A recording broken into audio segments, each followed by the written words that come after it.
Chapter 34 Friend. Though very happy in the social atmosphere about her, and very busy with the daily work that earned her bread and made it sweeter for the effort, Jo still found time for literary labors. The purpose which now took possession of her was a natural one to a poor and ambitious girl, but the means she took to gain her end were not the best. She saw that money conferred power; money and power therefore she resolved to have, not to be used for herself alone, but for those whom she loved more than life. The dream of filling home with comforts, giving Beth everything she wanted, from strawberries in winter to an organ in her bedroom, going abroad herself, and always having more than enough so that she might indulge in the luxury of charity had been for years Jo's most cherished castle in the air. The prize story experience had seemed to open a way which might, after a long traveling and much uphill work, lead to this delightful chateau en Spain. But the novel disaster quenched her courage for a time, for public opinion is a giant which has frightened stouter hearted Jacks on bigger beanstalks than hers. Like that immortal hero, she reposed a while after the first attempt, which resulted in a tumble and the least lovely of the giant's treasures, if I remember rightly. But the up again and take another spirit was as strong in Jo as in Jack, so she scrambled up on the shady side this time and got more booty, but nearly left behind her what was far more precious than the money bags. She took to writing sensation stories, for in those dark ages even all perfect America read rubbish. She told no one, but concocted a thrilling tale and boldly carried it herself to Mr. Dashwood, editor of the Weekly Volcano. She had never read Sartor Resartus, but she had a womanly instinct that clothes possess an influence more powerful over many than the worth of character or the magic of manners.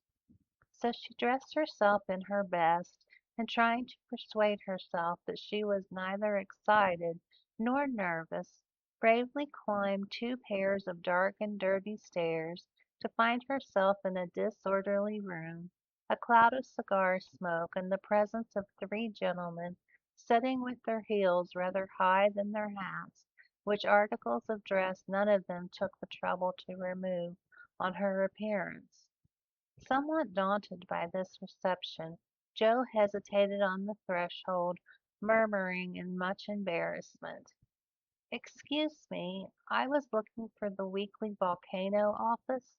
I wish to see Mr. Dashwood." Down went the highest pair of heels, up rose the smokiest gentleman, and carefully cherishing his cigar between his fingers, he advanced with a nod and a countenance expression of nothing but sleep. Feeling that she must get through the matter somehow, Jo produced her manuscript, and blushing redder and redder with each sentence, blundered out fragments of the little speech carefully prepared for the occasion. A friend of mine desired me to offer a story, just as an experiment. Would like your opinion. Be glad to write more if this suits. While she blushed and blundered, Mr. Dashwood had taken the manuscript and was turning over the leaves with a pair of rather dirty fingers, and casting critical glances up and down the neat pages. Not a first attempt, I take it, observing that the pages were numbered, covered only on one side, and not tied up with a ribbon. Sure sign of a novice. No, sir. She has had some experience and got a prize for a tale in the Blarney Stone Banner. Oh, did she? And Mr. Dashwood gave Jo a quick look which seemed to take note of everything she had on, from the bow in her bonnet to the buttons on her boots. Well, you can leave if you like. We've more of this sort of thing on hand than we know what to do with at present. but I'll run my eye over it and give you an answer next week." Now, Joe did not like to leave it, for Mr. Dashwood didn't suit her at all, but under the circumstances there was nothing for her to do but bow and walk away, looking particularly tall and dignified, as she was apt to do when nettled or abashed. Just then she was both, for it was perfectly evident from the knowing glances exchanged among the gentlemen that her little fiction of my friend was considered a good joke, and a laugh produced by some inaudible remark of the editor as he closed the door completed her discomfiture. Half resolving never to return, she went home and worked off her irritation by stitching pinafores vigorously, and in an hour or so was cool enough to laugh over the scene and long for next week. When she went again, Mr. Dashwood was alone, whereat she rejoiced. Mr. Dashwood was much wider awake than before, which was agreeable, and Mr. Dashwood was not too deeply absorbed in a cigar to remember his manners, so the second interview was much more comfortable than the first. "We'll take this. Editors never say I.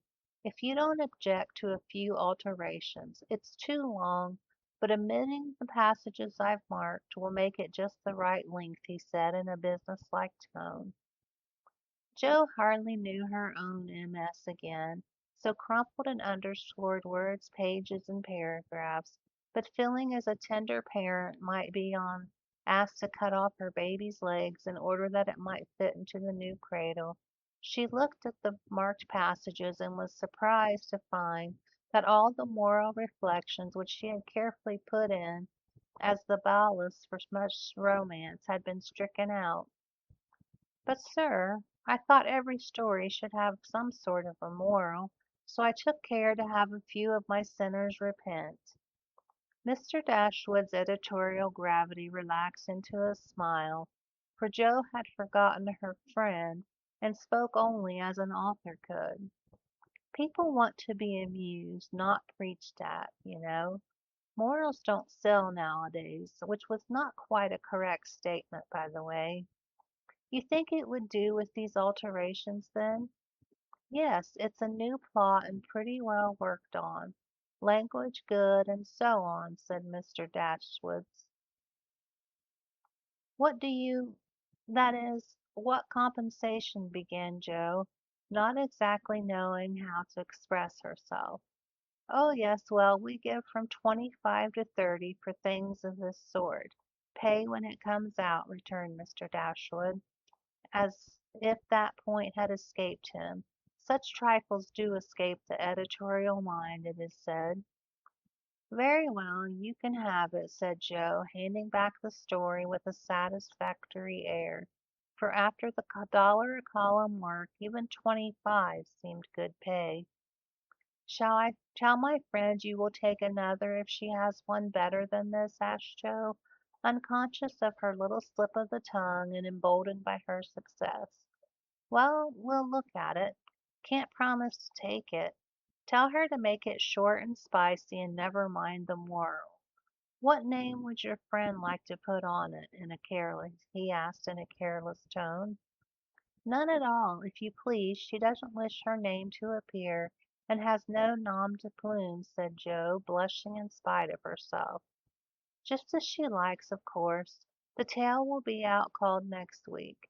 Will you call for the money, or shall I send it?" asked Mr. Dashwood, who felt a natural desire to know who his new contributor might be. "I'll call. Good morning, sir." As she departed, Mr. Dashwood put up his feet with a graceful remark. "Poor and proud as usual, but she'll do." Following Mr. Dashwood's directions and making Mrs. Northberry her model, Joe rashly took a plunge into the frothy sea of sensational literature, but thanks to the life preserver thrown her by a friend, she came up again not much worse for her ducking. Like most young scribblers, she went abroad for her characters and scenery and banditti counts, Gypsies, nuns, and duchesses appeared upon her stage and played their parts with as much accuracy and spirit as could be expected. Her readers were not particular about such trifles as grammar, punctuation, and probability, and Mr. Dashwood graciously permitted her to fill his columns at the lowest prices, not thinking it necessary to tell her that the real cause of his hospitality was the fact that one of his hacks, on being offered higher wages, had basically left him in the lurch. She soon became interested in her work, for her emaciated purse grew stout, and the little hoard she was making to take Beth to the mountains next summer grew slowly but surely as the weeks passed. One thing disturbed her satisfaction, and that was she did not tell them at home. She had a feeling that mother and father would not approve, and preferred to have her own way first and beg pardon afterward. It was easy to keep her secret, for no name appeared with her stories. Mr. Dashwood had of course found it out very soon, but promised to be dumb, and for a wonder kept his word. She thought it would do her no harm, for she sincerely meant to write nothing of which she would be ashamed, and quieted all pricks of conscience by anticipations of the happy minute when she should show her earnings and laugh over her well-kept secret. But Mr. Dashwood rejected any but thrilling tales, and as thrills could not be produced by harrowing up the souls of the readers, history and romance, land and sea, science and art, police records, and lunatic asylums had to be ransacked for the purpose. Jo soon found out that her innocent experience had given her but few glimpses of the tragic world which underlies society. So, regarding it in a business light, she set about supplying her deficiencies with characteristic energy. Eager to find material for stories, and bent on making them original in plot, if not masterly in executions, she searched newspapers for accidents, incidents, and crimes. She excited the suspicions of the public librarians by asking for works on poisons. She studied faces in the street, and characters good and bad and indifferent all about her. She delved in the dust of ancient times for facts or fictions so old that they were as good as new, and introduced herself to folly, sin, and misery as well as her limited opportunities allowed. She thought she was prospering finely, but unconsciously she was beginning to desecrate some of the womanliest attributes of the woman's character. She was living in bad society, and imaginary though it was, its influence affected her, for she was feeling heart and fancy on dangerous and unsubstantial food, and was fast brushing the innocent bloom from her nature by a premature acquaintance with the darker side of life, which comes soon enough to all of us. She was beginning to feel rather than see this, for much describing of other people's passions and feelings set her to studying and speculating about her own, a morbid amusement in which healthy young minds do not voluntarily indulge. Wrongdoings only always brings its own punishments, and when Jo most needed hers, she got it. I don't know whether the study of Shakespeare helped her to read character, or the natural instinct of a woman, what was honest, brave, and strong, but while endowing her imaginary heroes with every perfection under the sun, Jo was discovering a live hero who interested her in spite of many human imperfections. Mr. Bear, in one of their conversations, had advised her to study simple, true, and lovely characters wherever she found them, as good training for a writer. Jo took him at his word, for she coolly turned round and studied him, a proceeding which would have much surprised him had he known it, for the worthy professor was very humble in his own conceits.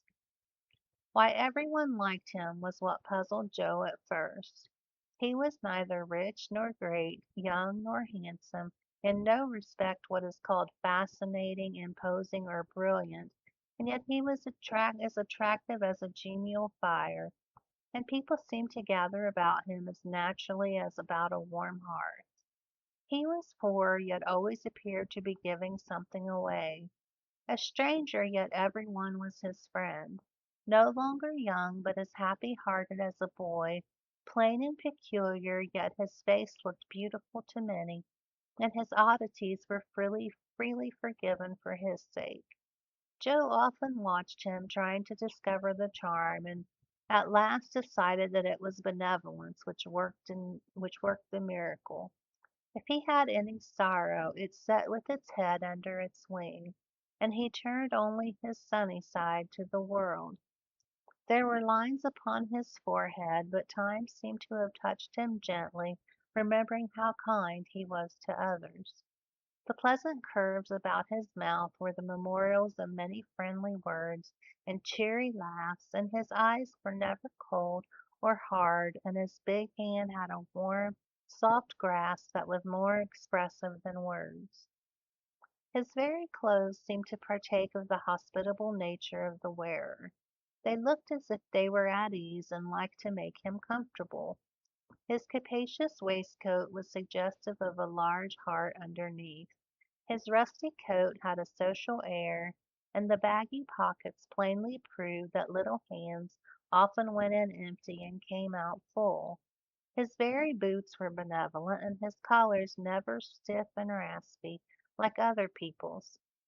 "That's it," said Jo to herself, when she at length discovered how genuinely good that genuine goodwill towards one's fellow man could beautify and dignify even a stout German teacher who shoveled in his dinner, darned his own socks, and was burdened with the name of Bear. Jo valued goodness highly, but she also possessed the most feminine respect for intellect, and a little discovery which she made about the professor added much to her regard for him. He never spoke of himself, and no one ever knew that in his native city he had been a man much honored and esteemed for learning and integrity till a countryman came to see him. He never spoke of himself, and in a conversation with Miss Norton indulged the pleasing fact. From her Jo learned it and liked it all the better because Mr. Bear had never told it. She felt proud to know that he was an honored professor in Berlin, though only a poor language master in America, and his homely, hard-working life was much beautified by the spice of romance which this discovery gave it. Another and a better gift than intellect was shown her in a most unexpected manner. Miss Norton had the entree into most society, but which Jo would have had no chance of seeing but for her. The solitary woman felt an interest in the ambitious girl, and kindly conferred many favors of this sort both on Jo and the professor. She took them with her one night to a select symposium held in the honor of several celebrities. Jo went prepared to bow down and adore the mighty ones whom she had worshipped with youthful enthusiasm afar off. But her reverence for genius received a severe shock that night, for it took her some time to recover from the discovery that the great creatures were only men and women after all. Imagine her dismay on stealing a glance of timid admiration of the poets whose lines suggested an ethereal being fed on spirit, fire, and dew, to behold him devouring his supper with an ardor which flushed in his intellectual countenance. Turning as from a fallen idol, she made other discoveries which rapidly dispelled her romantic illusions. The great novelist vibrated between two decanters with the regularity of a pendulum. The famous divine flirted openly with one of the Madame de Staëls of the age, who looked daggers at another, Corinne, who was amicably satirizing her, after outmanoeuvring her in her efforts to absorb the profound philosopher, who imbibed tea John sonily and appeared to slumber, the loquacity of the lady rendering speech impossible. The scientific celebrities, forgetting their mollusk and glacial periods, gossiped about art, while devoting themselves to oysters and ices with characteristic energy. The young musician, who was charming the city like a second Orpheus, talked horses, and the specimen of the British nobility present happened to be the most ordinary man of the party. Before the evening was half over, Jo felt so completely disillusioned that she sat down in a corner to recover herself. Mr. Bear soon joined her, looking rather out of his element, and presently several of the philosophers, each mounted on his hobby, came ambling up to hold an intellectual tournament in the recess. The conversations were miles beyond Jo's comprehension, but she enjoyed it, though Kant and Hegel were unknown gods. The subjective and objective, unintelligible terms were the only thing evolved from her inner consciousness was a bad headache after it was all over. It dawned upon her gradually that the world was picked to pieces and put together on new, and according to the talkers, on infinitely better principles than before, that religion was in a fair way to be reasoned into nothingness, and intellect was to be the only God. Jo knew nothing about philosophy or metaphysics of any sort, but a curious excitement, half pleasurable, half painful, came over her as she listened, with a sense of being turned adrift into time and space like a young balloon out on a holiday. She looked around to see how the professor liked it, and found him looking at her with the grimmest expression she had ever seen him wear. He shook his head and beckoned her to come away, but she was fascinated just then by the freedom of speculative philosophy, and kept her seat, trying to find out what the wise gentleman intended to rely upon after they had annihilated all the old beliefs. Now Mr. Bear was a diffident man, and slow to offer his own opinions, not because they were unsettled, but too sincere and earnest to be lightly spoken. As he glanced from Jo to the several other young people attracted by the brilliancy of the philosophic pyrotechnics, his he knit his brows and longed to speak, fearing that some inflammable young soul would be led astray by the rockets, to find when the display was over that they had only an empty stick or a scorched hand. He bore it as long as he could, but when he was appealed to for an opinion, he blazed up with honest indignation, and defended religion with all the eloquence of truth, an eloquence which made his broken English musical and his plain face beautiful. He had a hard fight, for the wise men argued well, but he didn't know when he was beaten, and stood to his colors like a man. Somehow, as he talked, the world got right again to Jo. The old beliefs that had lasted so long seemed better than the new. God was not a blind force, and immortality was not a pretty fable, but a blessed fact.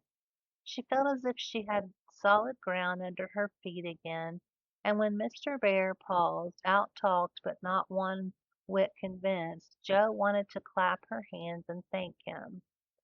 She did neither, but she remembered the scene, and gave Professor her heartiest respect, for she knew it had cost him an effort to speak out then and there, because his conscience would not let him be silent.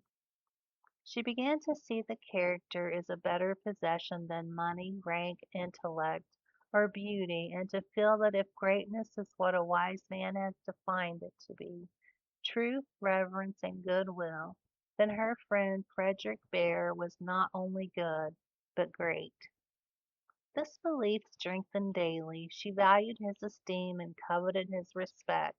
She wanted to be worthy of his friendship, and just when the wish was sincerest, she came near to losing everything. It all grew out of a cocked hat, for one evening the professor came in to give Jo her lesson with a paper soldier cap on his head, which Tina had put there and he had forgotten to take off. It's evident he doesn't look in his glass before coming down, thought Joe with a smile, and he said good evening and sat soberly down, quite unconscious of the ludicrous contrast between his subject and his headgear, for he was going to read her The Death of Wallenstein. She said nothing at first, but she liked to hear him laugh out his big hearty laugh when anything funny happened, so she left him to discover it for himself, and presently forgot all about it, for to hear a German read Schiller is rather an absorbing occupation. After the reading came the lesson, which was a lively one, for Joe was in a gay mood that night, and the cocked hat kept her eyes dancing with merriment. The professor didn't know what to make of her.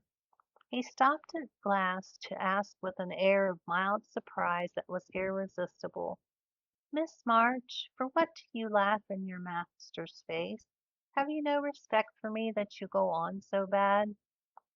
"How can I be respectful, sir, when you forgot to take your hat off?" said Joe. Lifting his hand to his head, the absent-minded professor gravely fell and removed the little cocked hat, looked at it a minute, and then threw back his head and laughed like a merry bass viol.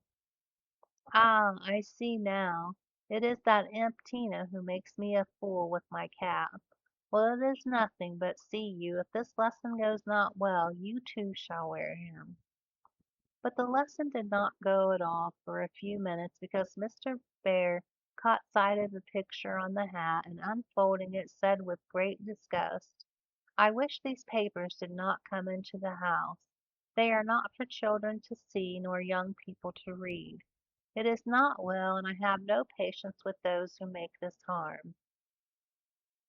Joe glanced at the sheet and saw a pleasing illustration composed of a lunatic, a corpse, a villain, and a viper.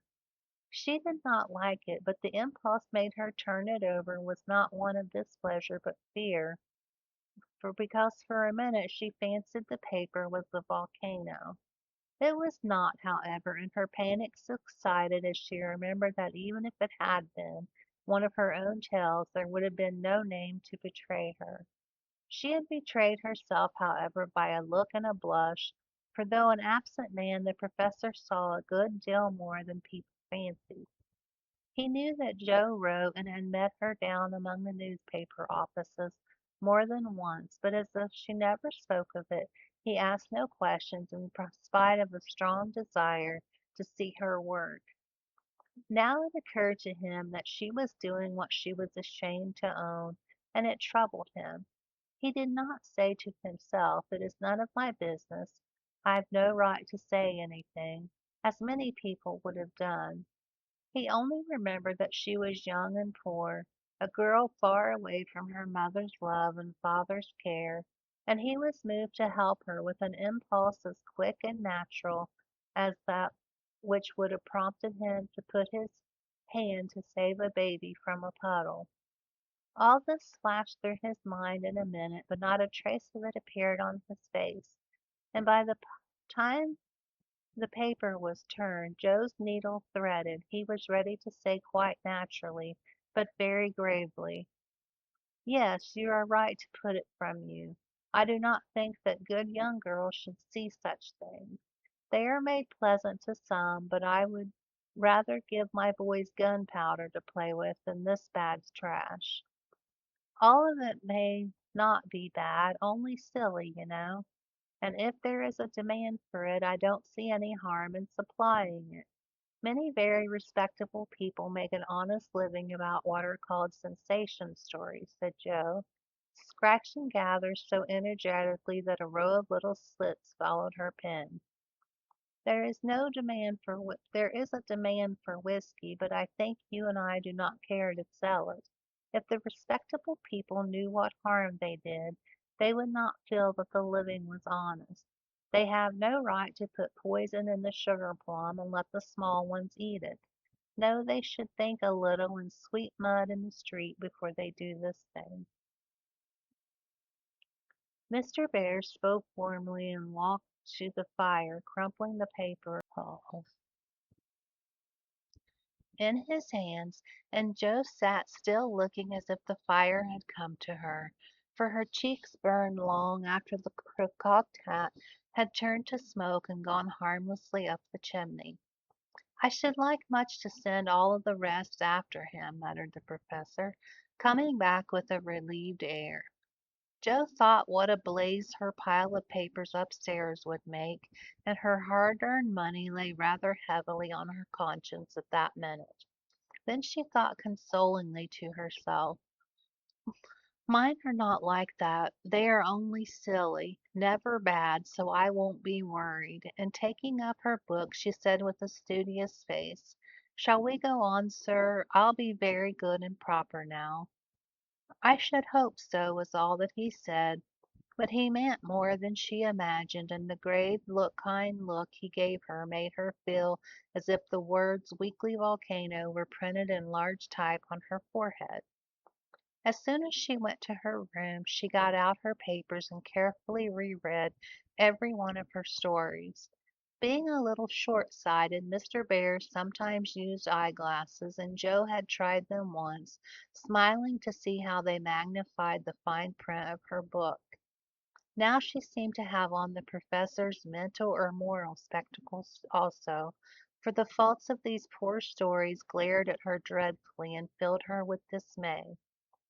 "They are trash and will soon be worse trash if I go on, for each is more sensational than the last.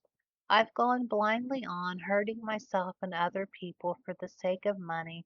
I know it's so, for I can't read this stuff in sober earnest without being horribly ashamed of it.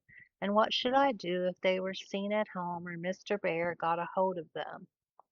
Joe turned hot at the bare idea and stuffed the whole bundle into her stove, nearly setting the chimney afire with the blaze. "Yes, that's the best place for such inflammable nonsense. I'd better burn the house down, I suppose, than let other people blow themselves up with my gunpowder," she thought as she watched the demon of the Jura whisk away, a little black cinder with fiery eyes. But when nothing remained of all her 3 months' work except a heap of ashes and the money in her lap, Joe looked sober as she sat on the floor wondering what she ought to do about her wages. "I think I haven't done much harm yet, and may keep this to pay for my time," she said after a long meditation, added impatiently, "I almost wish I hadn't any conscience, it's so inconvenient. If I don't care about doing right and didn't feel uncomfortable when doing wrong, I should get on capitally. I can't help wishing sometimes that mother and father had not been so particular about such things." "Ah, Joe, instead of wishing that, thank God that father and mother were particular, and pity from your heart those who have no such guardians to hedge them around with principles, which may seem like prison walls to impatient youth, but to which will prove sure foundations to build character upon in womanhood." Joe wrote no more sensational stories, deciding that the money did not pay for her share of the sensation, but going to the other extreme, as is the way with people of her stamp, she took a course of Mrs. Sherwood, Miss Edgewood, and Hannah More, and then produced a tale which may have been more properly called an essay or a sermon, so intensely moral it was. She had her doubts about it from the beginning, for her lively fancy and girlish romance felt as felt as ill at ease in the new style as she would have done masquerading in the stiff and cumbrous costume of the last century. She sent this didactic gem to several markets, but found no purchaser, and she was inclined to agree with Mr. Dashwood that morals didn't sell. Then she tried a child's story, which she could have easily disposed of if she had not been mercenary enough to demand filthy lucre for it. The only person who offered enough to make it worth her while to try juvenile literature was a worthy gentleman who felt it his mission to convert all the world to his particular belief.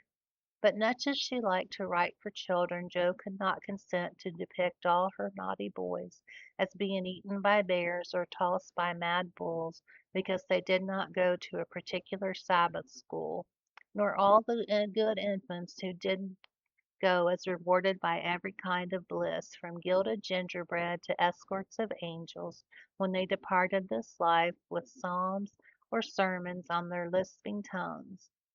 So nothing came of these trials, and Jo corked up her inkstand and sat in a fit of very wholesome humility. I don't know anything. I'll wait until I do before I try again, and meantime, sweep mud in the street if I can't do better, that's honest at least. Which decision proved that her second tumble down the beanstalk had done her some good. While these internal revolutions were going on, her external life had been as busy and uneventful as usual, and if she sometimes looked serious or a little sad, no one observed it but Professor Bear. He did it so quietly that Jo never knew he was watching to see if she would accept and profit by his reproof, but she stood the test and he was satisfied, for though no words had passed between them, he knew that she had given up writing. Not only did he guess it by the fact of her second finger of her right hand was no longer inky, but she spent her evenings downstairs now, was met no more among newspaper offices, and studied with a dogged patience which assured him that she was bent on occupying her mind with something useful if not pleasant. He helped her in many ways, proving himself a true friend, and Jo was happy for a while. Her pen lay idle. She was learning other lessons besides German and laying a foundation for the sensation story of her own life. It was a pleasant winter and a long one, for she did not leave Mrs. Kirk until June. Everyone seemed sorry when the time came. The children were inconsolable, and Mr. Bear's hair stuck straight up all over his head, for he always rumpled it wildly when disturbed in mind. Going home? Ah, you are happy that you have a home to go in, he said, when she told him, and he sat silently pulling his beard in the corner while she held a little levee on that last evening. She was going early, so she bade them all good-bye overnight, and when his turn came, she said warmly, "Now, sir, you won't forget to come and see us if you ever travel our way, will you? I'll never forgive you if you do, for I want them all to know my friend." "Do you? Shall I come?" he asked, looking down at her with an eager expression which she did not see. "Yes, come next month. Laurie graduates then, and you'd enjoy commencement as something new." "That is your best friend of whom you speak?" he said in an altered tone. "Yes, my boy Teddy. I'm very proud of him, and should like you to see him." Jo looked up then, quite unconscious of anything but her own pleasure in the prospect of showing them to one another. Something in Mr. Bear's face suddenly recalled the fact that she might find Laurie more than a best friend, and simply because she particularly wished not to look as if anything was the matter, she involuntarily began to blush, and the more she tried not to, the redder she grew. If it had not been for Tina on her knee, she didn't know what would have become of her. Fortunately, the child was moved to hug her, so she managed to hide her face an instant, hoping the professor did not see it. But he did, and his own changed again from the momentary anxiety to his usual expression as he said cordially, "I fear I shall not make the time for that, but I wish the friend much success, and you all the happiness. God bless you." And with that he shook hands warmly, shouldered Tina, and went away. But after the boys were abed, he sat long before the fire, and tired looks on his face, and the hemwith or homesickness lying heavy at his heart. Once when he remembered Jo as she sat with the little child in her lap and that new softness in her face, he leaned his head on his hands a minute and then roamed about the room as if in search of something that he could not find. "It is not for me. I must not hope it now," he said to himself with a sigh that was almost a groan. Then, as if reproaching himself for the longing that he could not repress, he went and kissed the two tousled heads upon the pillow, took down his seldom used meerschaum, and opened his Plato. He did his best and did it manfully, but I don't think he found that pair of rampant boys a pipe, or even the divine Plato, were very satisfactory substitutes for wife and child at home. Early as it was, he was at the station next morning to see Joe off, and thanks to him she began her solitary journey with the pleasant memory of a familiar face smiling its farewell, a bunch of violets to keep her company, and best of all with the happy thought, "Well, the winter's gone and I've written no books, earned no fortune, but I've made a friend worth having and I'll try to keep him all of my life."